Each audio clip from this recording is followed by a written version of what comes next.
The world is a crazy place. You got to be on the lookout for bias, and nobody likes to be lied to. So I'm just going to come out and say it. Today we're doing the most biased barbecue pit review on YouTube. Let's get into it.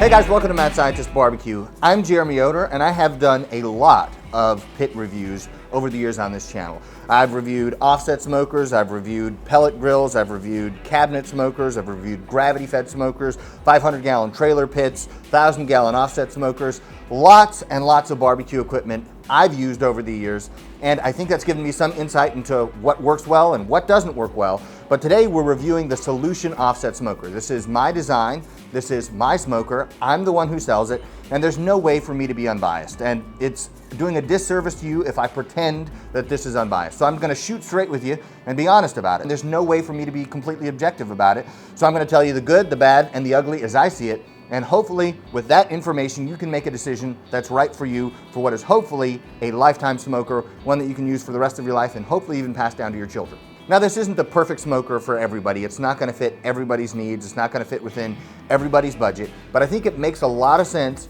for a lot of people. When I designed this, I wanted to create something that was more attainable than some of the really expensive smokers out there, but performed better than the less expensive smokers. And we're gonna go through all those elements, but before we jump into it, I'm gonna go back to my chemistry teaching days. I'm gonna pull out the whiteboard, and we're gonna go over some key details in smoker design and important facts that you need to know when making the decision about what smoker is right for you. If it's the Solution, all for it. We can make them in 7 days and ship them out to you in a few days after that. If not, then hopefully this gives you some information that can help you make the right choice for you. Whether it's a pellet grill, whether it's an offset, whether it's a trailer pit, whether it's a Weber kettle, whatever's right for you is the right answer. I'm not here to tell you what you should do. I'm just telling you my thought process behind designing this pit the way it is.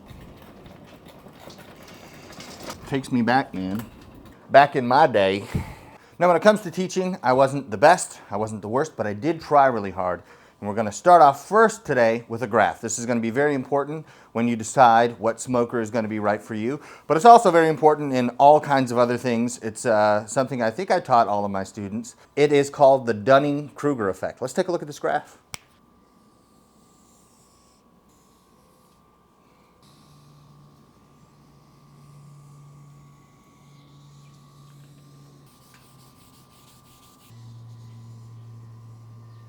This is the Dunning-Kruger effect. If you've never heard of it, it will explain a lot of things that you've kind of known intuitively for a long time, but have never been able to quite put your finger on it, okay?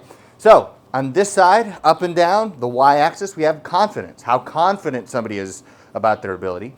And then this x-axis, this horizontal line, is how competent they are, how good they are at a thing. So, say, if we were talking about golf, it's how confident you are in your golfing ability versus how good you actually are at golf. And this applies to basically anything. This is just a description of a cognitive bias wherein people tend to overestimate their ability on the low end. So let me give you a barbecue example of how this works.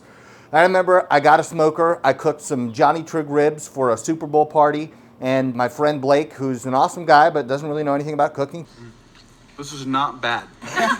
no more for you, Blake. You're cut off. Told me that they were the best ribs he ever had, and I was like, I got this barbecue thing figured out first try. There's nothing else to learn. I got it mastered. I was right here. This is the peak of ignorance. I thought that I was so freaking good at barbecue, I could never improve.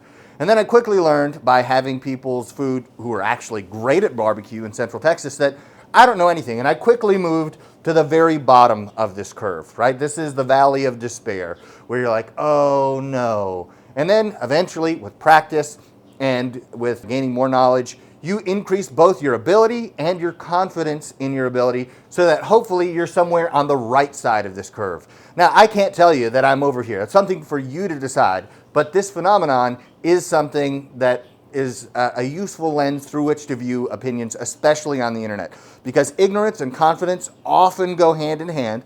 Just be careful about whose advice you're taking in these opinions on the internet. Some people are going to give you terrible advice. Some people are going to give you great advice. And the tricky part is they're going to be equally confident. And it's up to you to determine whether the person giving you advice really knows what they're talking about or they have no idea. Because the person over here at this peak, they got it all figured out. They know exactly what you have to do, and they'll be sure to tell you. But these people are the kind of people who get out of the shower to go pee. Don't trust their advice, okay? The people over here, they might give you some more nuances and, well, this is what I do, but you could also make it work this way, or this way. Ultimately, sorry, Erica kicked the camera. I don't know if she thought I was talking about her or what, but no, anyway, this is just important. So there are a lot of opinions out there, and oftentimes they conflict. One of the reasons they conflict is this. I'm not telling you I live on this end of the curve. I would like to think I'm somewhere on the right end. At least I know what I don't know. And there are plenty of things I don't know. But the things that I've learned through experience, through studying, through scientific background, I'm happy to share with you. I don't have a restaurant to protect. I don't have any secrets, and I'm happy to share all of those with you. So if you understand this, then you have a frame through which you can view advice that people give you on the internet. And this is one of the reasons why advice conflicts so often. Now that I've erased this graph, I realize there's one more thing I had to say about it. Some people only spend a brief time on the peak of ignorance, as it's sometimes called, and other people spend most of their lives there. And the reason why is because for the people who remain there, they can't improve because they can't accurately evaluate their ability. So if they do it and they think, oh, I'm just the greatest person who's ever done this, I could compete with Michael Jordan in basketball, or fill in the blank thing that they think that they're awesome at, the reason they can't improve is because they can't accurately evaluate their ability. If they could, they would realize, oh, I need to fix this, this, and this, and then they would work on those things, and eventually they're like, oh, there's all kinds of stuff I don't know, and all kinds of things I could work on, and all kinds of things I could improve. But they don't do that because they don't have an accurate view of how good they are. Other people, they might get to that peak and think, yeah, I got it all figured out, and then slowly they're like, I don't understand that, and this guy is definitely way better, but I don't know why, and they're going to figure it out. So I'm not saying you should start every conversation with people explaining the Dunning-Kruger effect. I think my audience is actually very smart, which is why I'm sharing this with you. If I thought you guys were dumb, then probably wouldn't be a good idea to do this. But I guess we'll see in the comments. Let me know what you think. But I'm telling you guys because I want you to be able to better evaluate what people are saying. So, just as an example, one time I went to the Leroy and Lewis barbecue class in Austin. Phenomenal class. If you guys ever get a chance, definitely go check that out. On the way there, though, my Uber driver was like, oh, what brings you to town? I said, I'm here for a barbecue class. And he proceeded to tell me that none of the restaurants in Austin actually make good barbecue. It's not very good. And he actually makes phenomenal barbecue at home. And he proceeded to tell me that all you need is a PK grill, 2 wood chunks, and lump charcoal. And that is the perfect way to cook brisket. You put some charcoal on either end. You put 1 chunk on one end, 1 chunk on the other end. Leave it for 12 hours. Don't trim it. And you're going to make way better barbecue than you can get at any of those Texas barbecue restaurants. That's an example of the Dunning-Kruger effect. When it comes to advice about building pits, a lot of times people are fresh into the hobby. They're like, oh yeah, you got to do this, this, and this, and this. And they're probably living over here somewhere. And they just don't know it yet. Doesn't mean that they have any kind of malicious intent. It just means that they're probably giving you what they think is very good advice, which may be bad advice. So if you guys think that my advice on barbecue is over here, totally fine. I'm not offended. But I want you to evaluate all the advice and all the dicta you're getting from people critically, including me. So if I say something that doesn't really make sense, then yeah, you should probably look into it and be like, nope, this guy is totally wrong. Or, you know what, I think he's right about this. But ultimately, you have to decide because you're the one who's going to have to be happy with your purchase. Because buying a smoker isn't cheap, and you want to have that feeling like, okay, I got what I paid for. I'm totally satisfied with this purchase. It does what it says it's supposed to do, and I feel good about it. So, next up, we want to look at a graph about smoker size, and then we're going to do some more on a little bit of airflow and other kind of design philosophy that went into producing the solution offset.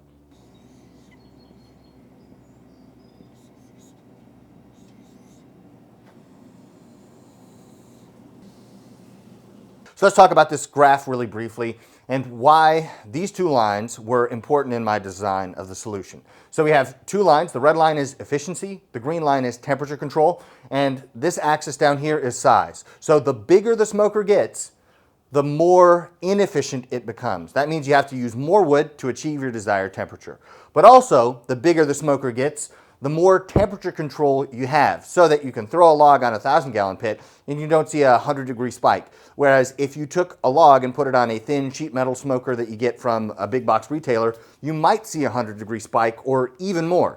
So what I tried to do with the solution is find the balance. You notice that these two lines cross. Now, granted, there's no scale, but we know that these are the general trends. So there has to be some kind of sweet spot in the middle where we can get reasonable efficiency, but also good temperature control. And so that's why I chose a 24-inch diameter for both the firebox and the cook chamber in the solution, because that greater diameter really makes a big difference. One of the biggest changes you'll see in backyard pits is a smoker from 20 inches in diameter to 24 inches in diameter. That difference might seem small, but it has huge effects on how that smoker cooks and the quality of food that you can make on that pit.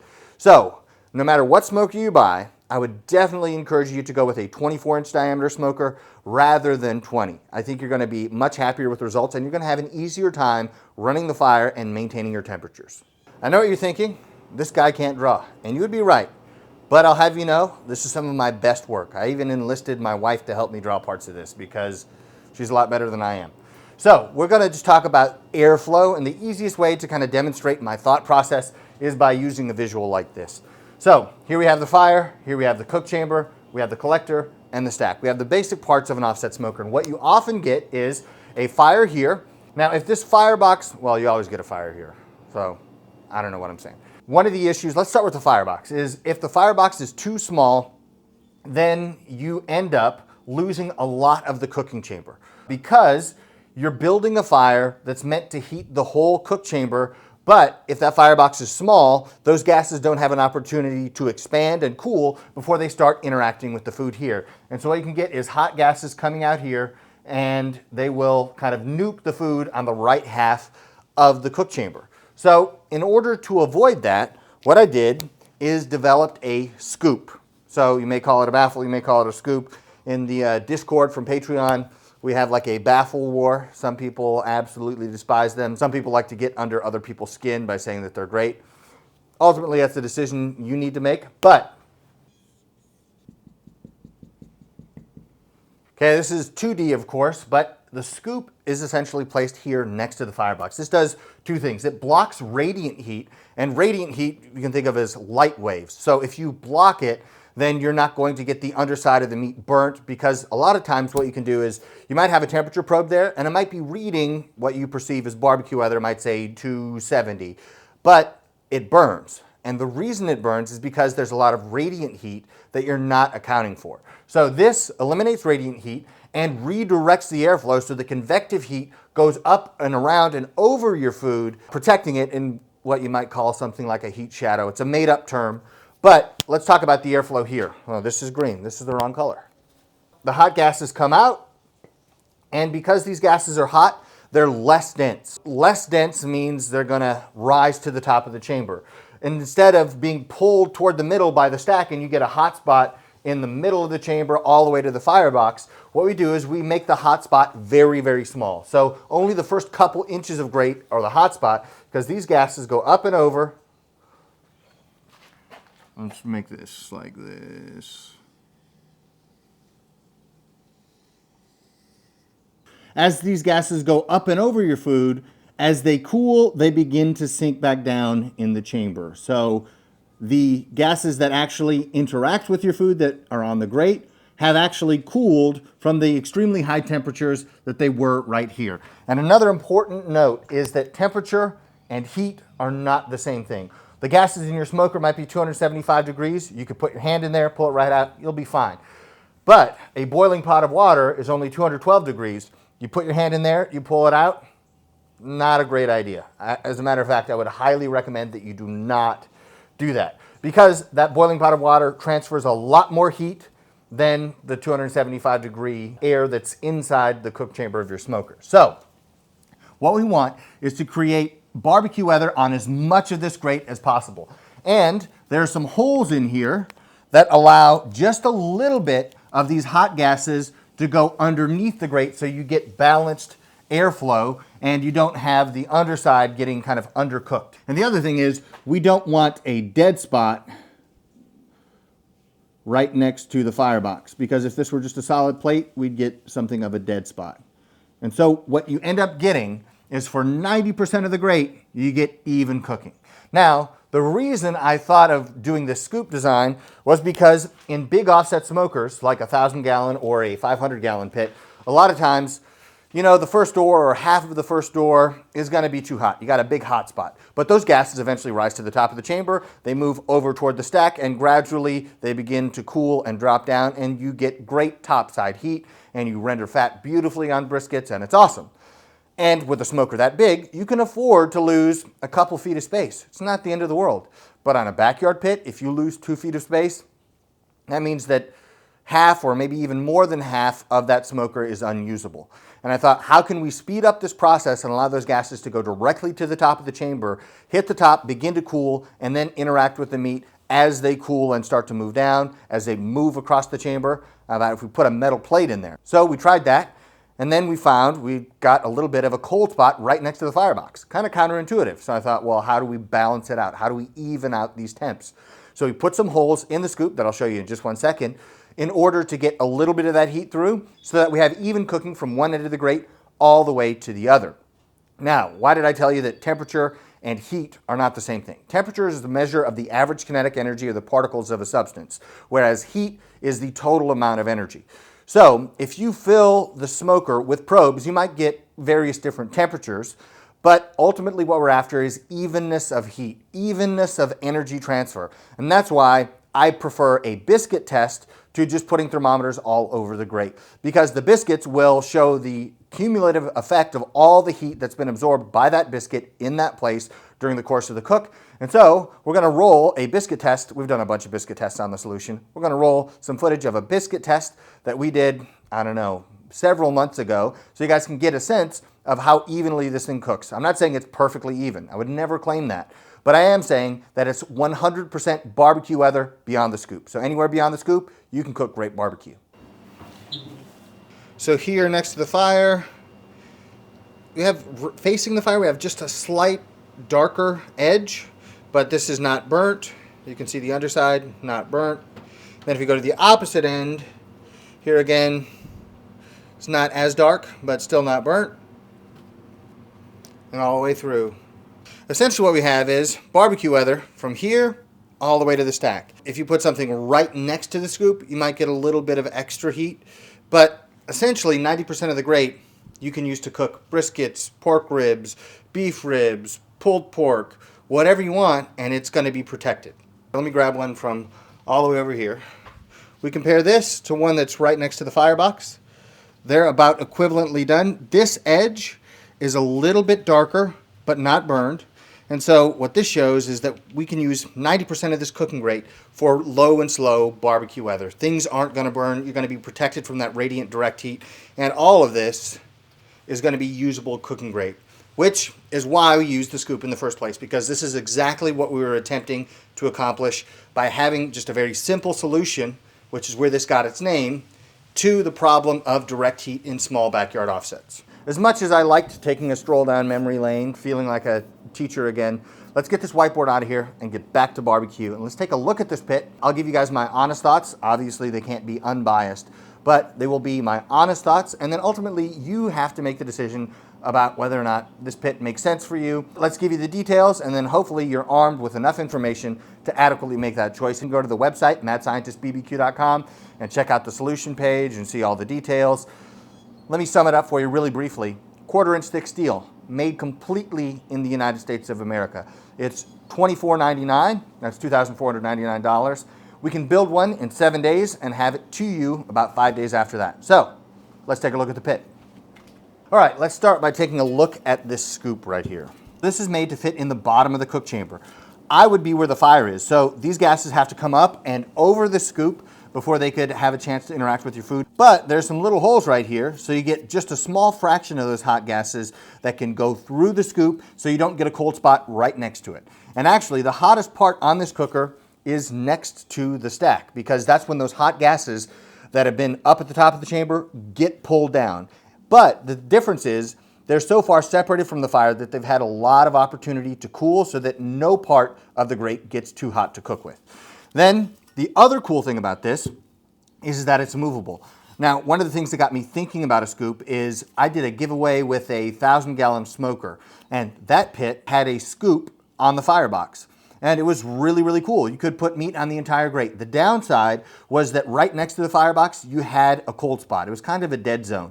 So you still couldn't really use the first door, not because it was too hot, but because it wasn't hot enough. And so we included these little holes so that we balance it just right, and you protect your food without waiting forever and ever and ever for it to cook.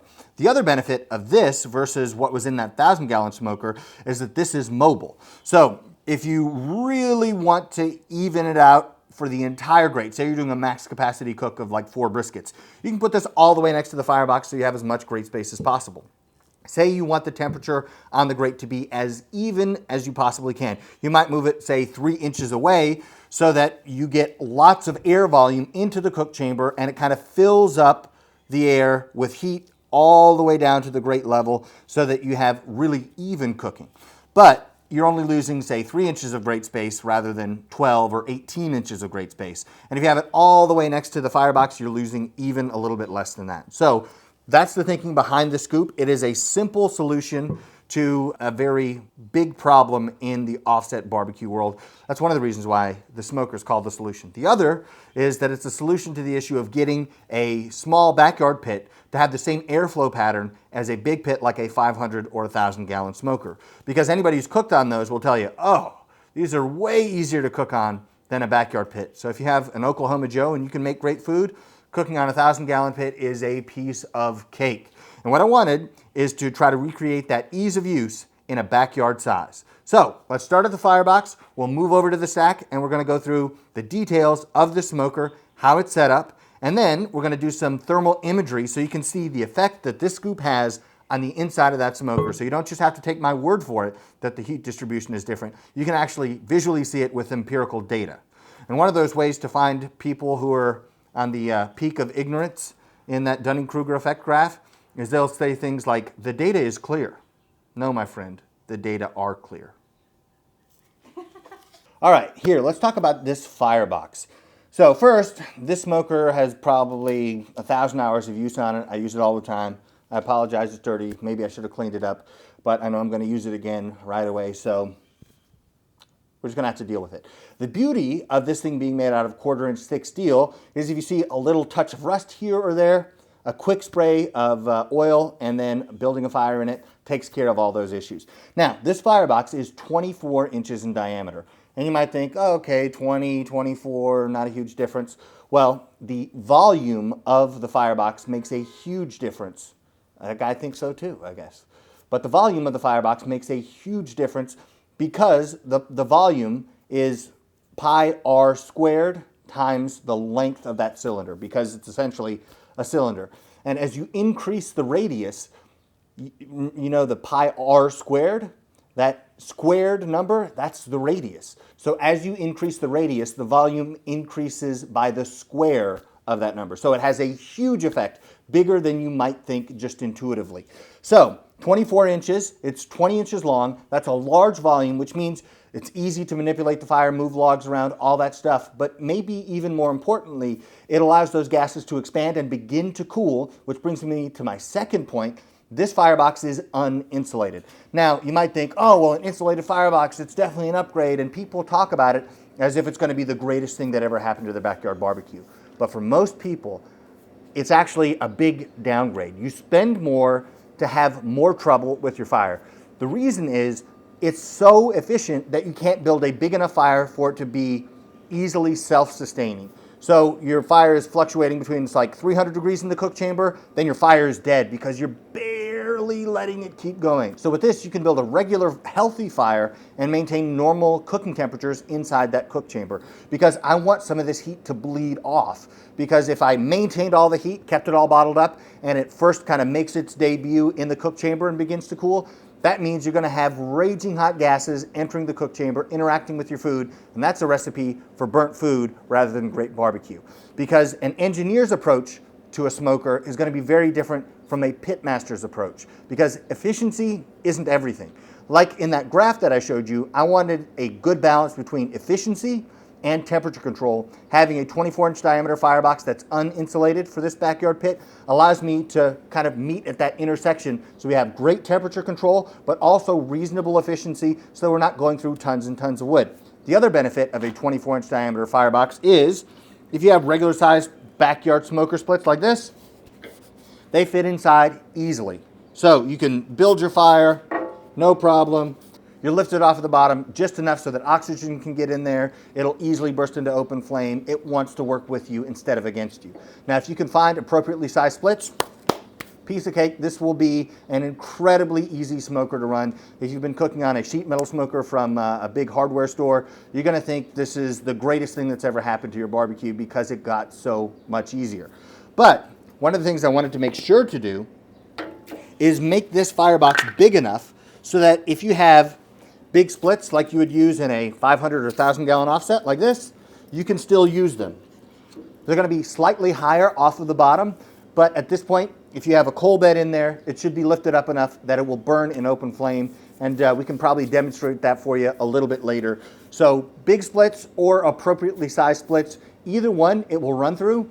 Because there's enough draw from the stack that we'll talk about later, the firebox is a big enough volume, and we've redirected the airflow to go up and over the food that you're cooking. You can use even imperfect size splits to make perfect barbecue. Last feature of the firebox is we have these notches here so that you can leave this in place. You don't have to worry about the door swinging open or swinging closed. You can leave it in any of these various notches depending on how much oxygen you want to get to your fire in order to maintain both the temperature that you want in the cook chamber as well as the kind of smoke flavor that you want. So if you want very clean smoke, maximum airflow. If you want a little bit richer smoke flavor, you dial down the airflow into the fire, because the firebox door essentially is how I want the fire to run, what kind of smoke. But the stack on the other end does two things, and we'll get to those when we make our way to the opposite end of the smoker. Let's move on to the cook chamber. All right, we're on to the cook chamber. Now this thing has been used a lot. If you order one, it's gonna be fresh raw metal, so don't worry about that. But this is a 24-inch diameter cook chamber, and that diameter is important because we want the air to move slowly through the smoker, okay? We want good pull from the stack, but during the cook chamber portion of the air movement, we want it to move slowly. If you have a narrow cook chamber, the air is going to move more quickly and it's going to be a harsher cooking environment than if you have a bigger diameter cook chamber and the air can still move the same volume out of the stack and move more slowly throughout the cook chamber, because slow, gentle, turbulent air is kind of what we want for bark formation and ultimately great barbecue weather. Then we have these two grates. And this cook chamber is 40 inches long. Now there are some other smokers where the cook chamber is 48 inches long, but I would challenge you to find out exactly how much of that space is usable. Using this scoop, we can use almost the entirety of this cook chamber to cook ribs, brisket, chicken, whatever you want. Whereas in some of those other smokers, you're gonna lose 8, 10, maybe even up to 18 inches of hot spot before you find good barbecue weather on the far end of the chamber. With this, almost the entirety of the grate is usable for whatever you're trying to cook. Next up, we have this flange right here. It's gonna seal well, you're not gonna be losing tons of smoke. And one myth I want to dispel is seeing smoke leak from your cook chamber might be disconcerting. It probably represents 0.1% of the total volume of air that's moving through the smoker, so it doesn't affect your cooking unless you got a big hole or something like that. But you just don't like to see it. So we included these for good fitment of the door, and we kind of wanted to keep all the smoke in.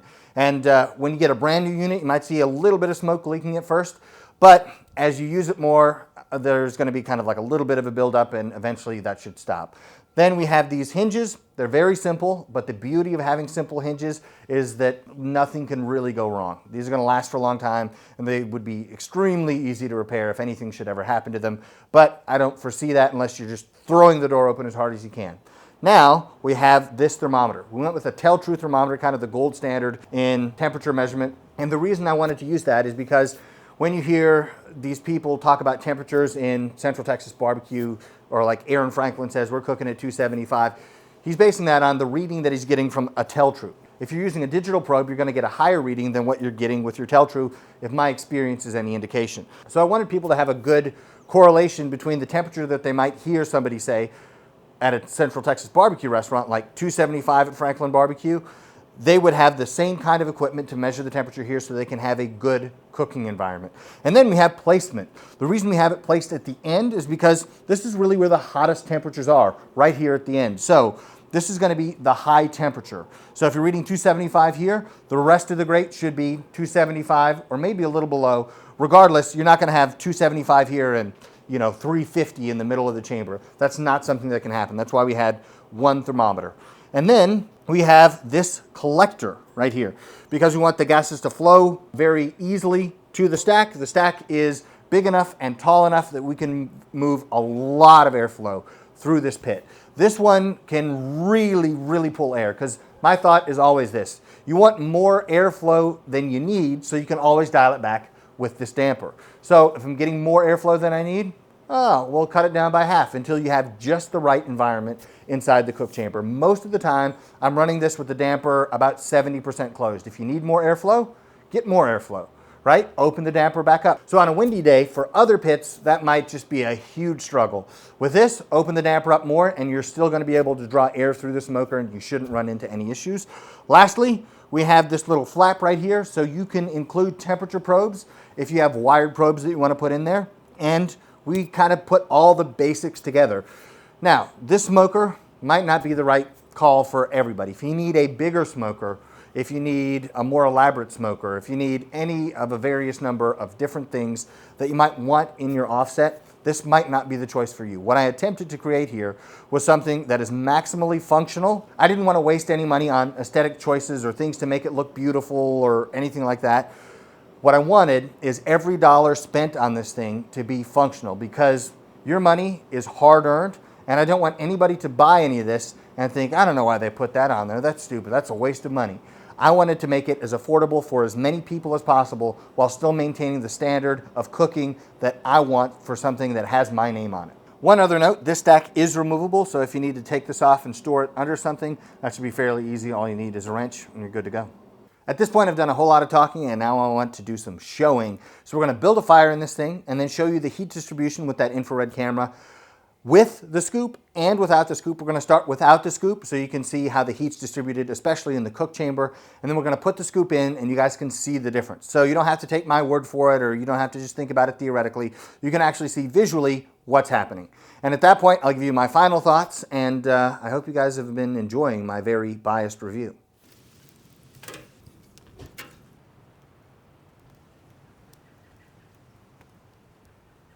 Now for the last part, I have this infrared camera and we're going to show you this smoker running at 275 degrees, as you guys can see right here. We're going to do that with and without the scoop. First, I'm going to show you without the scoop. We're going to see how the heat's distributed there, and then we're going to put the scoop in and repeat the same process so you guys can get a good sense of how the scoop changes the flow of air and heat throughout the smoker's cook chamber. All right, so here's no scoop. We have 245, 248, something like that on the right side of the chamber. And then as we move in, we're going to see a steady decline in temperatures. So here, 230, 235. As you move to the middle, 220 or so. As you move to the far end, it's going to keep dropping. So 205, 210, something like that. And then right there at the end, that's a little low. Wait for it to come back up. We're looking at probably 190, 195, something like that at the very end. So a steady gradient of temperature.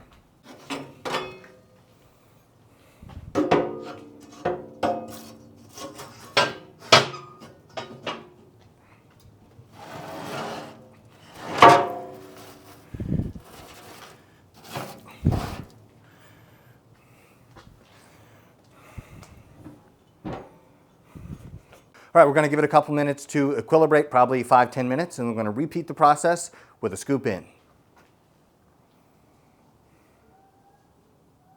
All right, now with the scoop, you can see the hot part is even hotter with the scoop, but then an immediate drop in temperature. So once you pass the scoop, we're looking at 210, 215 in the middle of the chamber, 205 or so, and at the far end, 198. So what we have is very hot on the Firebox side of the scoop, and then the rest of the grate is usable barbecue weather. So they're 222, 215 right there. So in comparison, with the scoop, we have about 20 degrees of difference from the right side to the left side. Without the scoop, we have about 50 degrees of difference from the right side to the left side. And keep in mind, these are temperatures that we're talking about rather than heat, because heat is going to be a function of the temperature and the airflow. So this allows us to achieve even cooking on the entirety of the grate that's on the stack side of that scoop. All right, that is the most biased review you're going to find for an offset smoker on YouTube. There's no other way for it to be. So if you guys are interested, you can go to my website, madscientistbbq.com, or check out the link in the description. Check out the website and see if this makes sense for you. If it doesn't, no hard feelings. There are lots of great pits out there. I just don't think that there's anything of this value and this performance. And we can build them really fast, 7 days to build it, sometimes even a little bit faster than that. And then we ship it to you. And I think we are very competitive in terms of shipping price. And I don't think anybody is even close to us in terms of lead times. So good luck to you and all of your future barbecue cooks. If the solution is part of that, even better. I think you're really going to enjoy it. But link in the description or go to my website, madscientistbbq.com. Good luck to you guys, and I'll see you next time.